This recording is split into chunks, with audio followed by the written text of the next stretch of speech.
Bonsoir à tous et bienvenue. Abidjan et Nice continuent de renforcer leur coopération dans le cadre du jumelage démarré depuis 2013 entre les deux villes. Ce lundi, Christian Estrosi, maire de Nice, a été reçu par le Premier ministre Robert Begré-Mambé.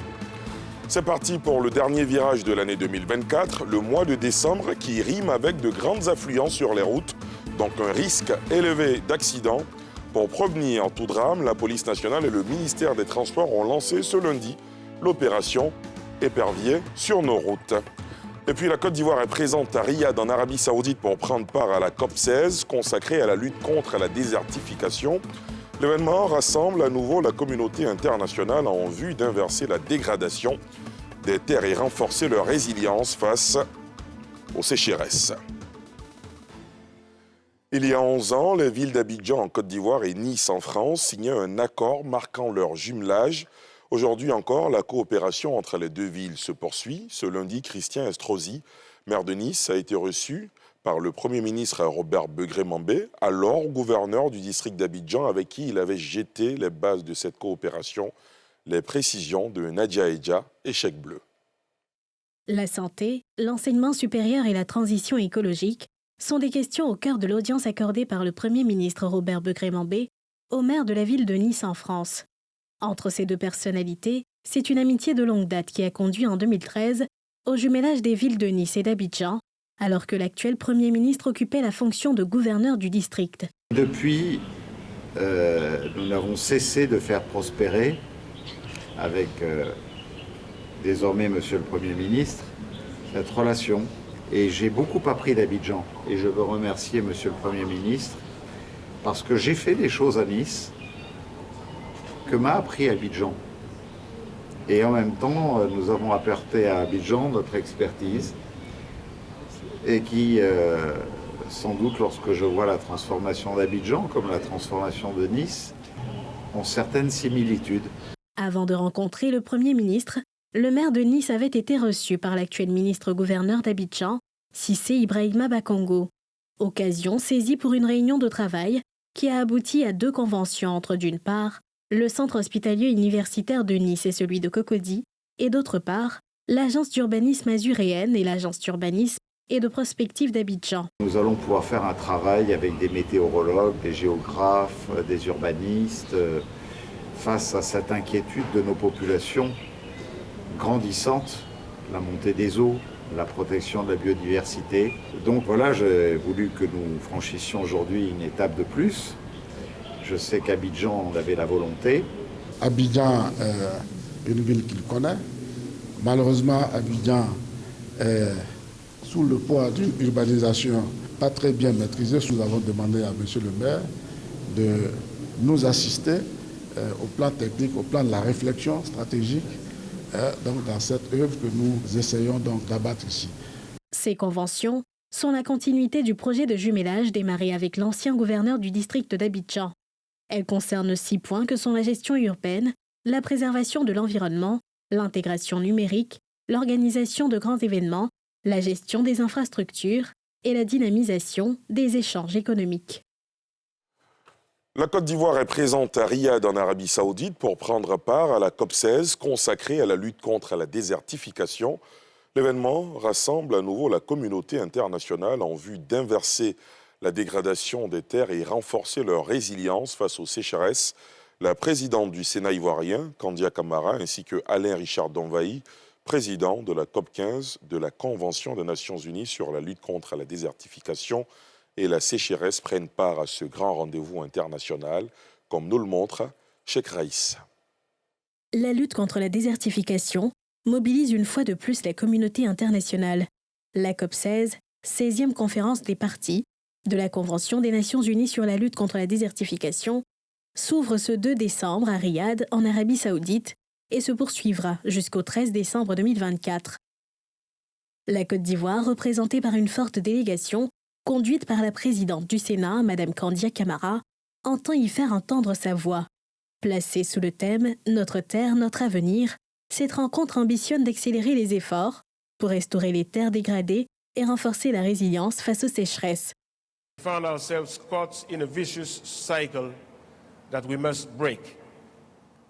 Nous sommes dans un cercle vicieux que nous devons briser. Nous pouvons réaliser cela si nous allons au-delà de nos actions collectives, si nous adoptons de bons réflexes et surtout l'interaction constante entre la désertification et l'accélération du changement climatique.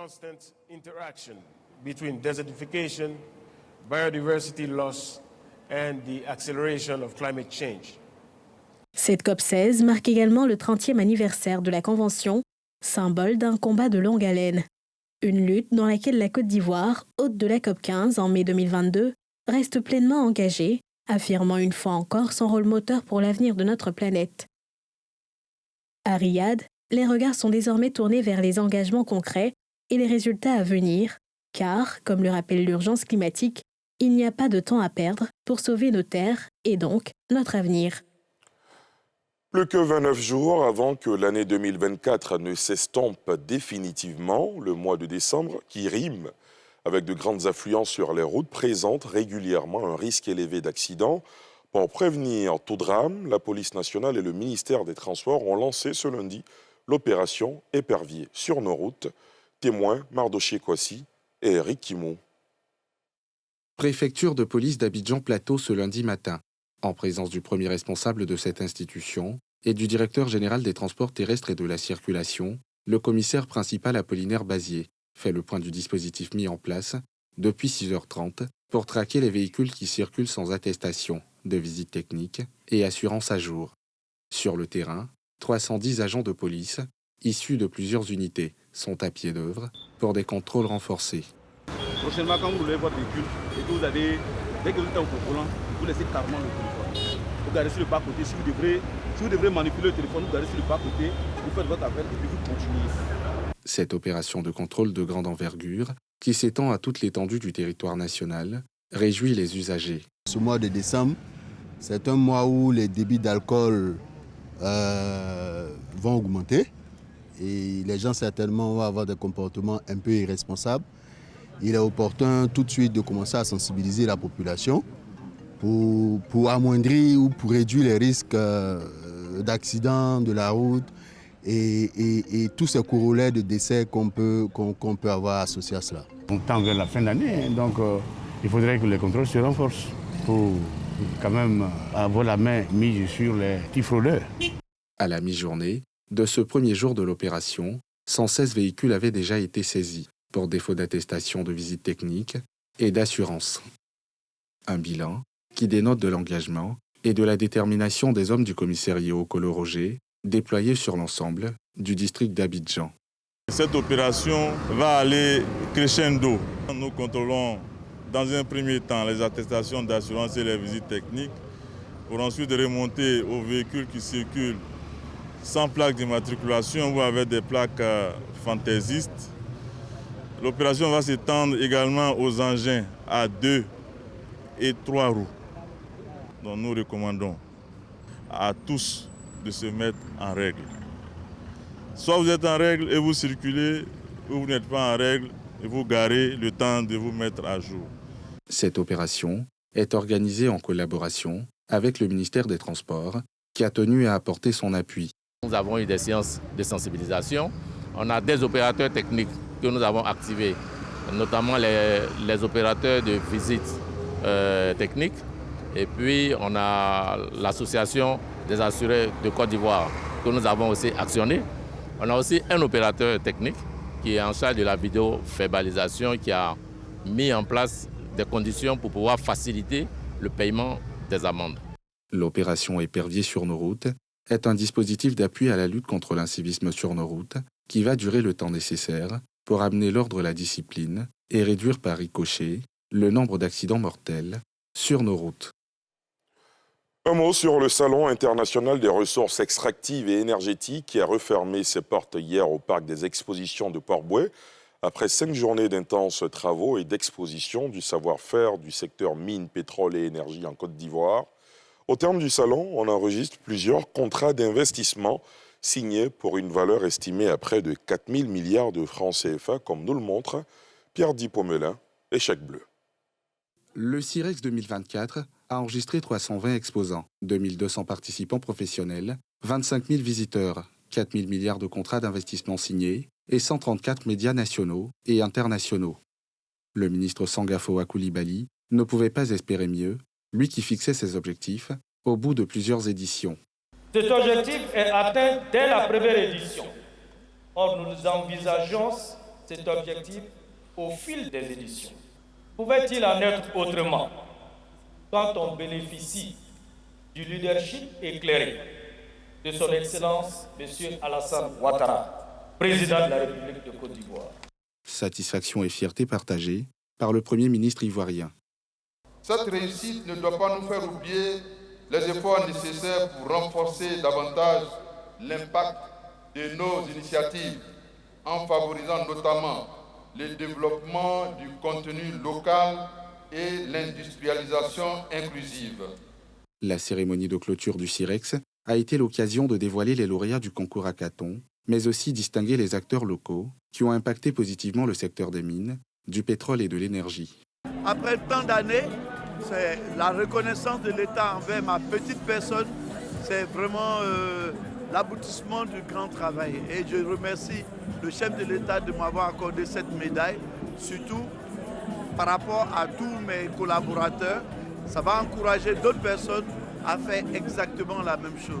Le premier symbole de ce succès, c'est cette médaille que je dédie fièrement à l'ensemble du secteur minier, à toutes les équipes qui ont travaillé très fort pour le succès de notre participation, en tout cas pour le secteur mine. Cette première édition du CIREX a vu la participation du vice-président du Nigeria et d'une trentaine de délégations ministérielles de pays amis. La Norvège était le pays d'honneur pour son savoir-faire dans la gestion des ressources extractives et énergétiques, en lien avec la protection de l'environnement. De Port-Bouët, on se rend à Djamé où on s'intéresse ce soir à la cité Les Akans, où les habitants crient leur mécontentement. Ils dénoncent la construction d'un bâtiment R+1 sur la propriété privée de la cité qui vient s'ajouter à la présence déjà dérangeante de plusieurs autres commerces. Malgré les tentatives pour faire arrêter les travaux, les habitants peinent à obtenir gain de cause. Une situation qui a conduit à une grogne des riverains qui appellent les autorités à se pencher sur la situation. Dans ce sujet de Nadia Eidja et Joseph Zécré. Charles Yoboué est né et a grandi dans la cité Les Akans, située dans la commune d'Adjamé. Au fil du temps, cet endroit où il faisait bon vivre a été progressivement envahi par les petits commerces. Comme si cela ne suffisait pas, un bâtiment R+1 est en construction depuis peu sur la voie principale menant aux 9 bâtiments de cette cité composée de 135 appartements. Aujourd'hui, notre problème, c'est que cette rue est complètement barrée. La rue et l'espace vert, c'est barré au profit des magasins. Bon, notre inquiétude, s'il y a un sinistre, comment nous allons faire, puisque la voie est barrée? Ce bâtiment, selon les riverains, est sorti de terre à leur insu, après le déguerpissement à ce même endroit de plusieurs autres petits commerces. Une action qu'ils avaient saluée croyant retrouver un cadre de vie plus sain, avant de se rendre compte de la triste réalité. Nous ne pouvons pas comprendre. Nous sommes dans une cité ici, qu'on construit des bâtiments, qu'on fasse de cette entrée de nos cités une rue marchande. Comment nous pouvons accéder à nos maisons? Comment nous pouvons sortir de nos maisons? Il n'y a même pas de démarche envers nous pour dire bon, que voilà ce que nous voulons faire. À en croire le syndic, cette parcelle est la propriété privée de la cité et ne devrait pas être exploitée. Pourtant, l'injonction du ministère de la Construction d'arrêter les travaux n'a jamais été respectée, aux grandes dames des riverains. On met Croix-Rouge, on met arrêt immédiat des travaux et les travaux continuent de 24 heures sur 24. On est fatigué. Même si on n'a pas l'argent pour manger normalement, mais on doit avoir le sommeil qu'il nous faut. Si les habitants déplorent autant la construction de ce bâtiment censé abriter des magasins, en plus de ces petites étals qui les ont envahis depuis environ 4 ans, c'est surtout pour préserver leur sécurité. Quand on va transférer un autre marché ici, de haut niveau, s'il te plaît, mais ça, c'est son corollaire, n'est-ce pas, des bandits. Après plusieurs tentatives infructueuses pour toucher les autorités compétentes et comprendre la présence de ce bâtiment, vieux et jeunes de la cité ont décidé d'exprimer leur mécontentement. On ne veut pas, on veut pas, on veut pas, on veut pas. Nous interpellons les autorités pour dire que ce qui est en train de se passer, notre envie en dépend et que nous ne pouvons pas accepter ça. On poursuivra cette lutte jusqu'au bout. Outre l'appel à la démolition du bâtiment en construction, les habitants de la cité plaident pour l'autorisation de construire une clôture pour se mettre à l'abri des malfaiteurs, tout en obtenant un environnement plus salubre. Ce lundi a démarré la quinzaine des droits de l'homme initiée par le CNDH, le Conseil national des droits de l'homme de Côte d'Ivoire. Cette première journée est consacrée à la lutte contre le VIH-Sida. L'événement qui s'est déroulé dans la commune de Yopougon a été un cadre de soutien aux malades et une occasion pour sensibiliser la population sur cette maladie qui continue de faire des ravages. Salif Yalekwe, Fulgence Kissiedou. Yopougon, commune située au nord d'Abidjan. C'est ici que le CNDH, le Conseil national des droits de l'homme, a déposé ses valises pour la première journée de l'édition 2024 de la quinzaine des droits de l'homme. Pour ce jour 1, qui se tient au lendemain de la journée mondiale de lutte contre le sida, cette pandémie mondiale était au menu. Une procession dans les rues de cette cité, une opération don de sang au stade Jesse Jackson, sont entre autres les activités au programme. Sensibiliser les populations pour dire que le virus du sida circule et il faut faire très attention. Il faut prendre les mesures pour éviter cette maladie qui ne guérit pas, qui se soulage.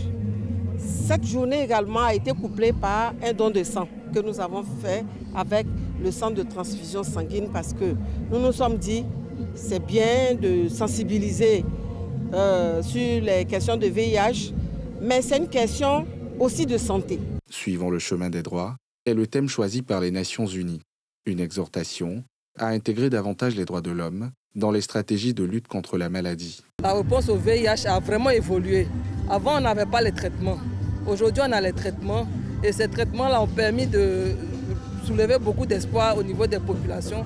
Mais malheureusement, on se rend compte encore qu'il y a des catégories de population qui n'arrivent pas à accéder à l'offre de santé qui existe déjà.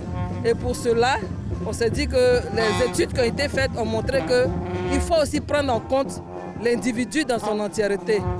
Quand je dis l'individu dans son entièreté, c'est de s'assurer que l'individu puisse avoir accès à tous ses droits. Et par la réalisation de tous ces droits-là, on garantit un accès sûr et certain aux services de santé pour le VIH. Des journées dédiées aux personnes en situation de handicap, aux prisonniers, à la lutte contre la corruption et la cérémonie de remise du prix aux acteurs des droits humains vont meubler ces 15 jours. 3 écoles maternelles ont entamé aujourd'hui leur année scolaire dans la commune de Treichville. Il s'agit des écoles Arras 3, l'école régionale et celle de Lagune qui ont reçu aujourd'hui leurs clés des mains des responsables de la mairie de la commune qui entend faire de l'éducation une priorité pour l'année à venir. Moussa Nikiema, Joseph Zécré. L'école maternelle Arras 3 de Treichville est officiellement fonctionnelle. Les clés de l'établissement ont été remises par la mairie qui souhaite mettre l'éducation au centre de ses activités. Nous avons décidé de mettre l'éducation en priorité de toutes nos actions. Nous croyons en l'avenir des enfants. Et nous souhaitons aussi que nos populations, quand elles vont vaquer à leurs occupations, elles sachent que leurs enfants sont dans de bonnes mains. Et nous continuerons, comme je l'ai dit, à investir dans l'éducation. Ici, même sur ce site, on a un bâtiment de 6 classes qui est prévu. Nous souhaitons qu'elles en fassent un bon usage et qu'elles le maintiennent dans un très bon état pour que nos enfants continuent, en venant à l'école, d'apprendre en tout cas tout ce qui est nécessaire pour la vie. Une initiative qui vient soulager de nombreux enfants qui attendaient l'ouverture de leur école. C'était le vœu des parents, le vœu de la population d'ici. Quand vous regardez la Sikoji, il n'y avait pas d'école préscolaire dans les environs. Dieu merci, le maire a pensé à cela. Et aujourd'hui, nous avons une école préscolaire. Ici, il y a 104 enfants qui attendaient à la maison. Les enfants peuvent rêver et vivre leurs rêves. Bâtie sur une superficie globale de 1200 m², l'école comprend 3 classes de maternelle. Outre cette école, c'est la maternelle de l'école régionale et celle de l'école Lagune de Treichville qui reçoivent leurs clés pour un total de travaux d'environ 100 millions de francs CFA. En bref et en images, le président Laurent Gbagbo promet de faire circuler l'argent dans l'économie ivoirienne comme il l'était autrefois. Une déclaration faite dimanche lors d'une visite à Gadoukou, dans l'ouest du pays. L'ancien président de la République a profité de cette visite pour remercier les populations de cette localité pour leur soutien pendant son séjour à la Cour pénale internationale. Vous pourrez retrouver le reportage complet de Moussa Nikema dans nos prochaines éditions. En bref et en image toujours, les militants et sympathisants du RHDP de Gagnoa cette fois-ci ont effectué leur entrée politique ce dimanche 1er décembre et c'est la place Laurent Gbagbo qui a été choisie pour abriter l'événement qui a réuni plusieurs cadres du parti dont le président de l'Assemblée nationale, Adama Bictogo. Le président de l'hémicycle a profité de ce rassemblement pour inviter les militants à l'unité et surtout à la mobilisation derrière le président Alassane Ouattara pour la prochaine présidentielle. Un autre reportage complet qui vous sera proposé évidemment dans nos prochaines éditions. Ce soir, dans Focus Fait divers, dans quelques instants sur nos antennes, on se réfère à une date, avril 2024, Zérefla, tout va bien pour Marc et Micheline, un jeune couple, jusqu'à ce que la femme découvre les activités douteuses de son mari. Dévoilé, l'époux ôte la vie à Micheline de manière atroce. Ce soir, Focus Fait divers vous plonge au cœur d'une histoire écœurante que je vous prie de suivre sur nos antennes à partir de 20h15. Voilà, c'est la fin de ce journal préparé par l'ensemble de la rédaction. Merci de l'avoir suivi. Demain à 19h50, vous avez rendez-vous avec Alassane Drabo. Je vous souhaite de passer une excellente soirée sur la nouvelle chaîne ivoirienne.